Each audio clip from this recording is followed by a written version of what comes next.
Well, I want my podcast studio's production. And I know you want your damn podcast. Here you go. How's the store going, Nicole? None of your business. I want my sex tonight. More Fiji. You're a user, Mohammed. I did the video, no for real. Bitch ass, slut ass whore. You don't like it? Why are you wasting money going to Grenada? Good night. Now, EJ, if you don't mind, please playing the Love After Lockup intro. Why the fuck would we do that? Just trust me. I'm here for it all. We got to do the lockup intro also, is what you're saying. Fine. Yes. But it's just saying, all right, whatever. You are now listening to I Want My Podcast Studios production. And I know you want your damn podcast. Here you go. All right. Now, welcome back, everybody, to a brand new episode of I Want My Podcast. This is a very, very special episode because we have a very, very special guest. And as you already seen on the title, we're going to be talking mainly Love After Lockup, but we're also going to switch into 90 Day Fiancé. So be ready. All right. It's going to be a lot of everything on this one. It's going to be a lot of fun. That's why I asked you, EJ, to play both intros. But anyways, you guys already know me. I'm your one of your favorite host, Miguel Perez. And I'm EJ Edmonds. I'm the other favorite host. Thank y'all for tuning in again. Thank y'all very much. Welcome. Welcome.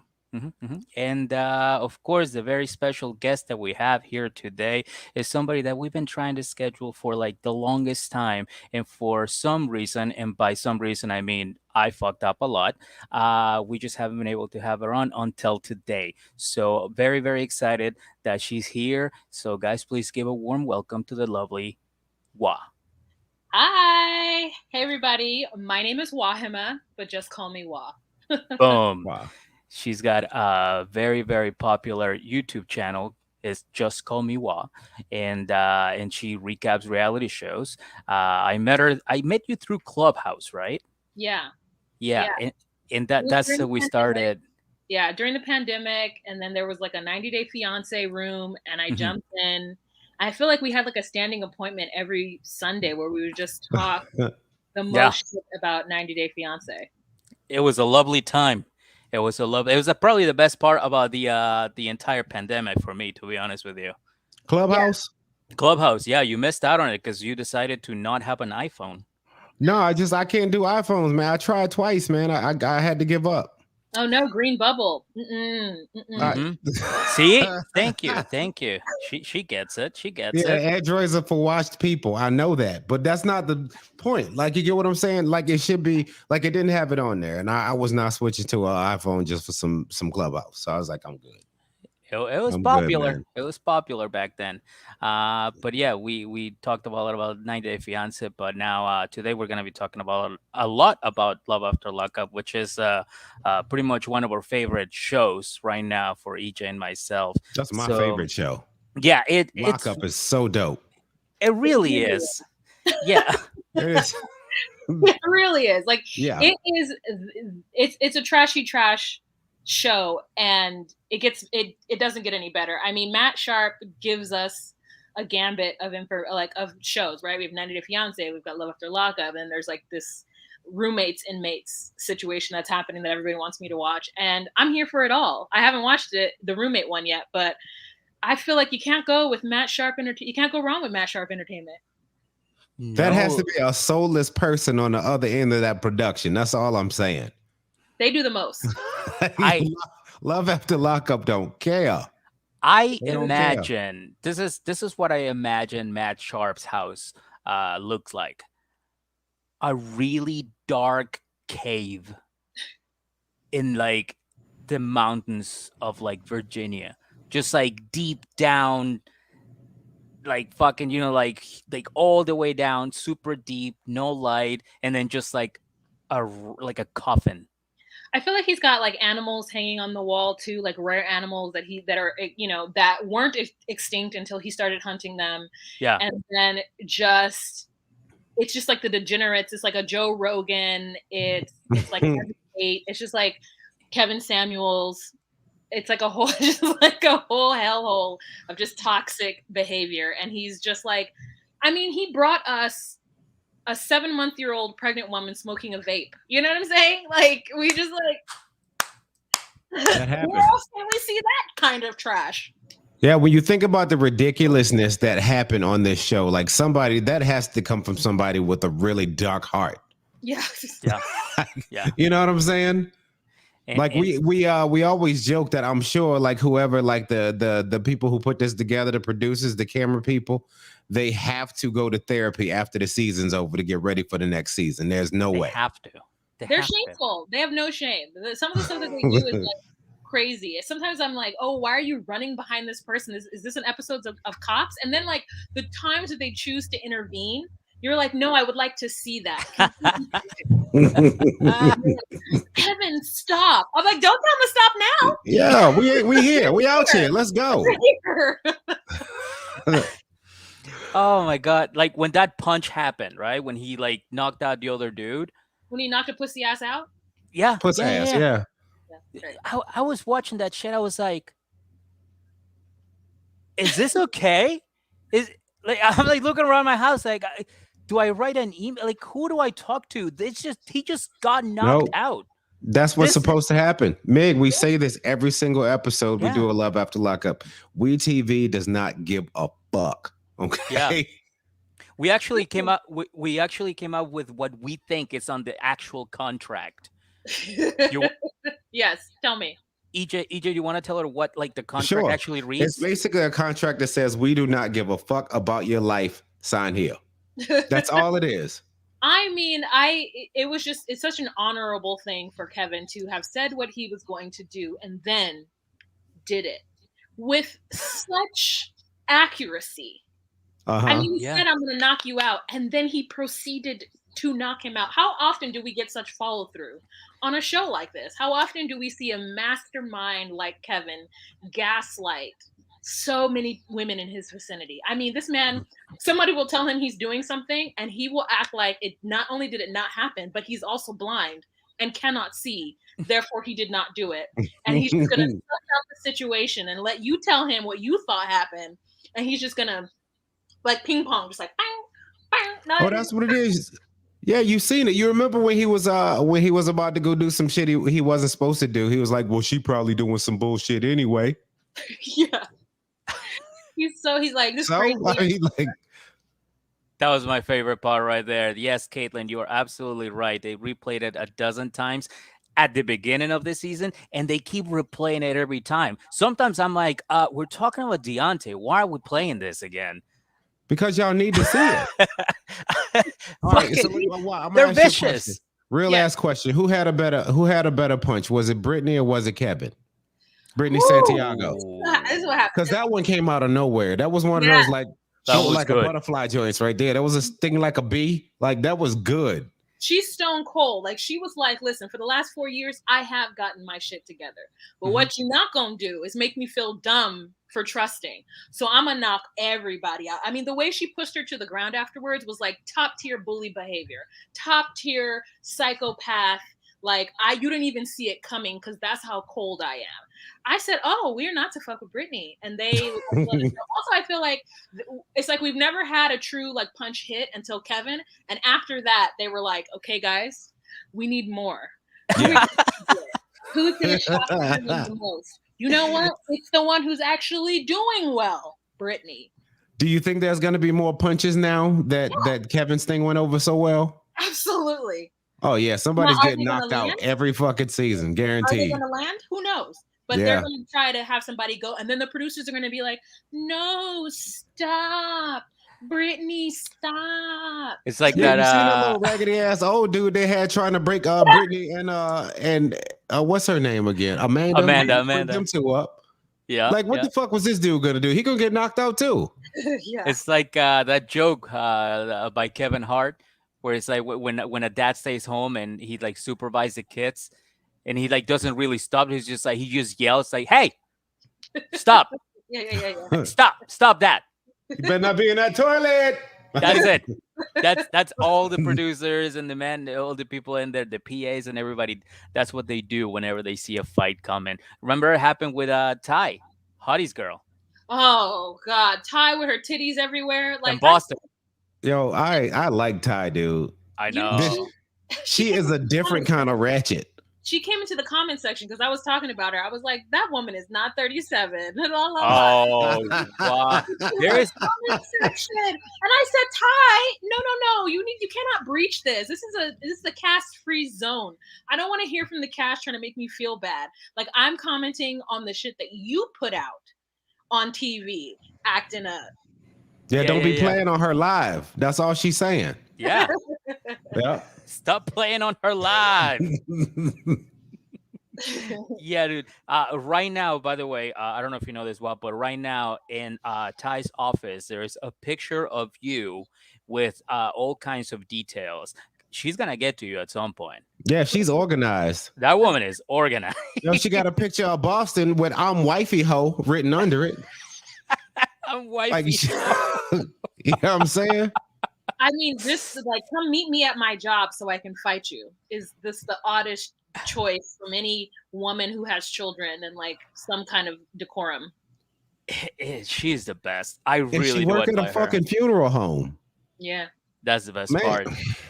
That's the best part, and you know that's the best part because she doesn't give a fuck. That woman did not give a fuck. And do you remember how she ended the season, ladies and gentlemen? She pulled her titties out and flashed the whole prison. She Like, did for do that. all my motherfuckers locked down. There you go, right there. Hold that. Get through your bed in prison. Keep your heads high, right there, right. She was a fucking mess, brother. She was a fucking mess. Why they didn't bring her back? That's what I'm saying. I wish they did. I I would have feel loved like that. she's coming back on something because she was Love During Lockup. I think Love During Lockup is coming back, and I think she's on it. I saw a promo with her, and I said, "Oh, they're bringing her back again." I mean, she was wild. She went on that date with that mildly handsome man and was like trying to act like it was her job calling, like just messy. Yeah, like she could not say no to the drama. Yeah. You I'm know what I'm like, saying? here I am, the most singlest of the single as fuck, and Ty's running around with just men's in them and then children's in them. And I'm like, how? She is, I mean, anything for the fame.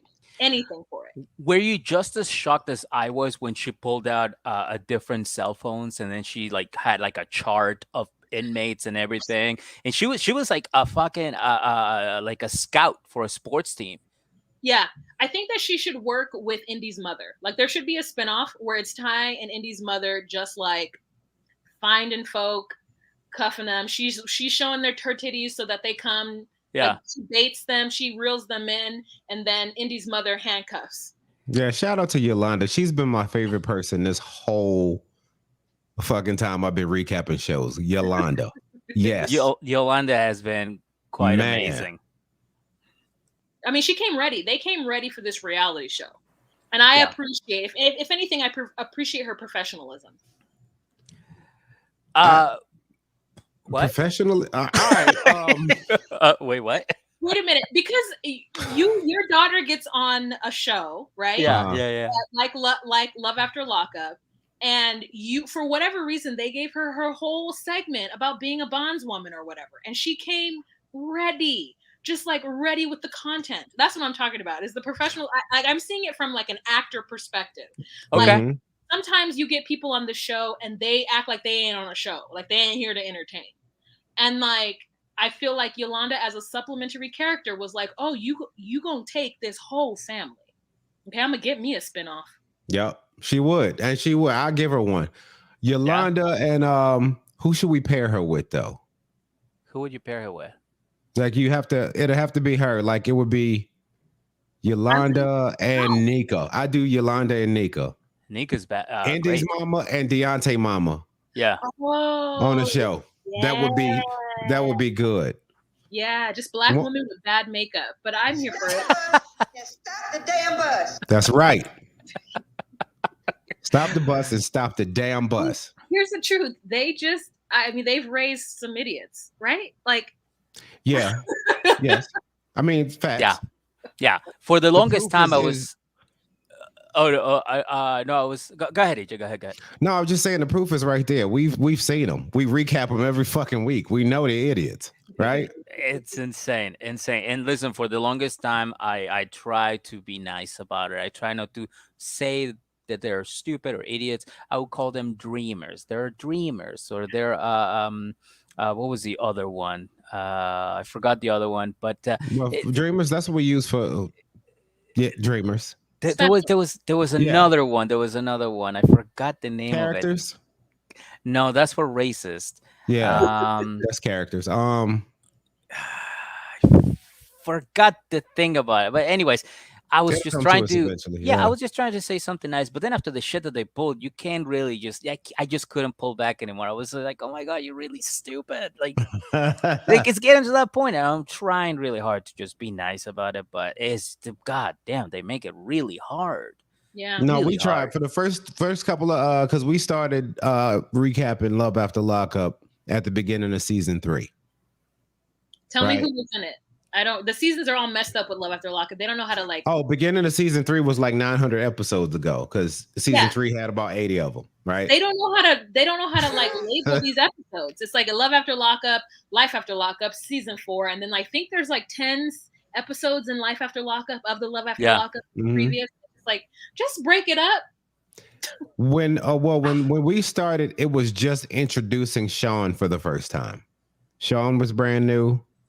Oh, okay. Yeah, no, Um, I think that where I was in the pocket with Love After Lockup, I started from season 1, and for me, it was the throuple. It was Michael, Megan, not Markle, and Sarah, and just that like when we found out that he was playing 2 women from prison, it was just like mind blowing. It was like, oh, this leech, this vampire is just like out here scamming women from coast to coast. yeah, like how you got that kind of time? Oh, I mean, and Well, they're in prison. The organizational skills with it. Like he's, fucking with this black girl who has her whole life ahead of her, and then he's just ruining this white girl's life. So it's just like He should date Ty. I think he should date Ty. Oh, he has to earn that. Because look, he's not organized. He'll date a bunch of people, but he's not organized. Ty's at least organized. And Yeah. together, like, so if they were to have like they can be on Sister Wives too, just to make it even more interesting. They can Ooh. organize a whole prison system of people, a revolving door of loves that just go in and out of prison. And I think it could work.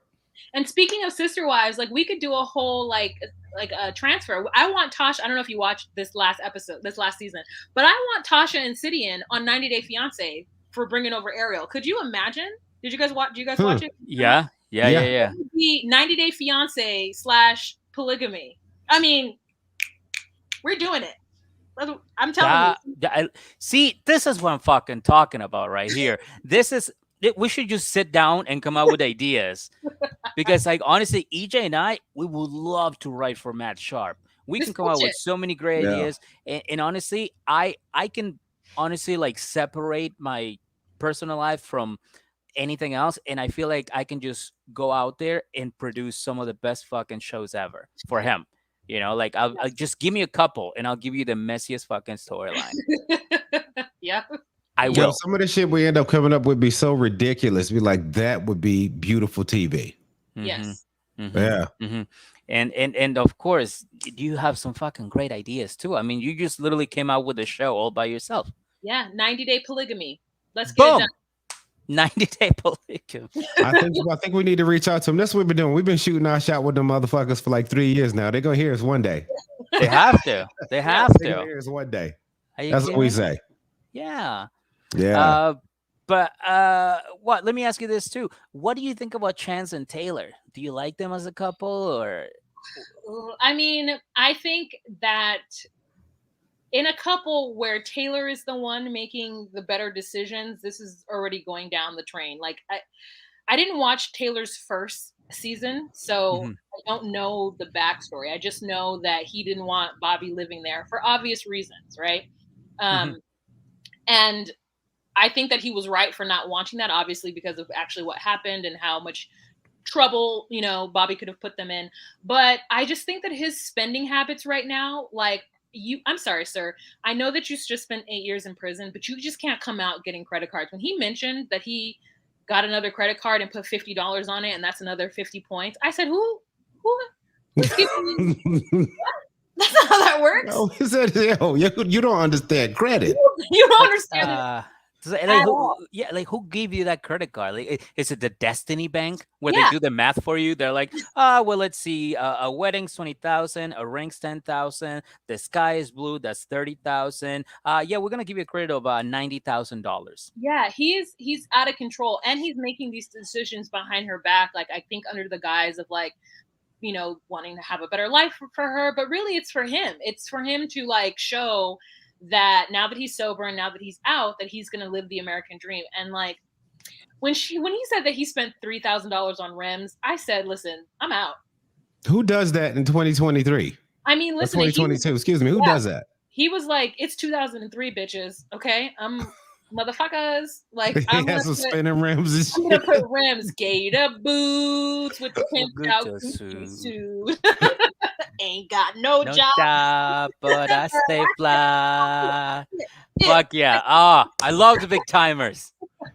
Man, He's literally like living some fantasy that doesn't exist, and he's gonna run them into the ground. Talking Yeah. about the American dream. I'm like, you have somebody who probably has, I don't know what her credit score is, but she owns a home, right? Mhm. That's already a feat in itself. And he's like, oh yeah, we're gonna rent out her house, and then I'm gonna do this. I didn't like the way he made it. Yeah. Like it was her fault. The reason why he's not making more money was because he's turning down side gigs to stay home with her and the girls and like, quality time or whatever. And I'm like, but we saw what you did to that garage. So we don't have any faith in your ability to yeah. do anything. We saw what you did to Bobby's doghouse, right? Yeah. Yeah, it Yeah, wasn't dude. good at all. But Like, what did he actually do besides put a couple of like boards in a couple places and throw a couch in there? It looked Yeah, exactly the same. He put in some high ass cabinets, and then he like gave her the big ass like microwave cupboard situation, and then yeah. Go ahead. Oh no, I was just gonna say the totem pole of ACs was in there as well. That happened. That did happen. that was in there. Yeah. Yeah, that was hard to watch. Yeah. I honestly think that's what pushed Bobby into relapse. And Yo, you had to think about it because Yeah. he was like, yo, cover your eyes. We're gonna walk you in here. You're gonna love this. You ready? You thought it was gonna be some shit like they do on what's that Pimp My House show or whatever, and then the people be crying at the end. Yeah. I don't know. I don't ever watch them, but you know how it is. Like they remodeled their house. It used to be like a shitty house, and then they remodel it and they cry. Yeah. Did he think that was fixing to happen? I think That's what I'm saying. What you're seeing right there is Chance not respecting the grind of building anything. Yeah. Building credit, building a house, right? Building shit. Yeah. He's already talking about that house that he's gonna buy. He's like, yeah, I can make it 2 stories. I was like, slow the fuck down. You can't make shit 2 stories, okay? Don't get in here with your little hammer trying to do stuff. Like you cannot do it. And then we have this little sad ass scene of Bobby going to sleep on that dirty ass couch. I was like, what is this? Who put them up to this? What producer was like, Bobby, can we see you going to sleep in your Uggs, please? That's the shot that we need to Yeah. complete this. Hey, has anybody got a blanket? Yeah, give me that blanket. Yeah, is that the Yeah. dog? Yeah, even better. Give me the dog's blanket. Okay, Yo, and Bobby, to put make this on it top of even you. worse, at the end of the thing when Taylor was saying goodnight, and she was like looking like as the thing went down, I was like, good night. Right? Like that was the saddest shit I've ever seen in my life. I lost my And mind. Chance when was that probably happened. in the main house, like, yeah, I did that. Yeah, I built her own space, even though it's almost winter and I didn't put any insulation in, and it's a metal garage door. It's fine. Like he could have done something. It is awful. Like what the fuck did he do? He spent like what, one night working on it? Yeah. And then he's like, I'm Well, rushed. He had to go to the father-daughter dance. I'm So rushed. he had This to go. is your idea. Like you said you could do it. What do you mean you're rushed? Nobody asked you to do this. Yeah. There is no time frame. Yeah. Like, how are you rushed when something has no time frame? Yeah. God damn, sir. Oh, what a fucking mess. Okay. So here's the thing. We're gonna have to cut this short. This live short. for everybody watching here, thank you so much. You guys already know Patreon is $1. It's in the description below. Also, make sure you follow Wa on her Instagram page, YouTube page. She's got like fuck a million followers on YouTube. Actually, don't even follow her on YouTube. All right, follow us. All Yeah. right. We hating right now. Yeah, You've been eating long Yeah, enough now. Stop being she greedy. doesn't. She doesn't need them anymore. Follow us. I mean, thank you. I've been on YouTube for like 8 years, and I only have 3,500. I mean, 35K. So like, I'm trying to get to 50. Dang. But really, you guys can follow me. I also have a podcast called Docu Sweeties with my friend, and we talk about certain Matt Sharp shows, as well as we watch documentaries or docu-series and then review those as well. So you can check me out on Just Call Me Wah on Instagram or YouTube, and you can also check me out Docu Sweeties on Instagram. Hell yeah. So there it is, everybody. Make sure you follow her everywhere. And for everybody here watching, thank you so much for doing that. For everybody watching in the future, thank you so much. Don't forget, rate, review, and subscribe. And for everybody listening, we're about to move on to the second portion of our show. So we'll see you soon.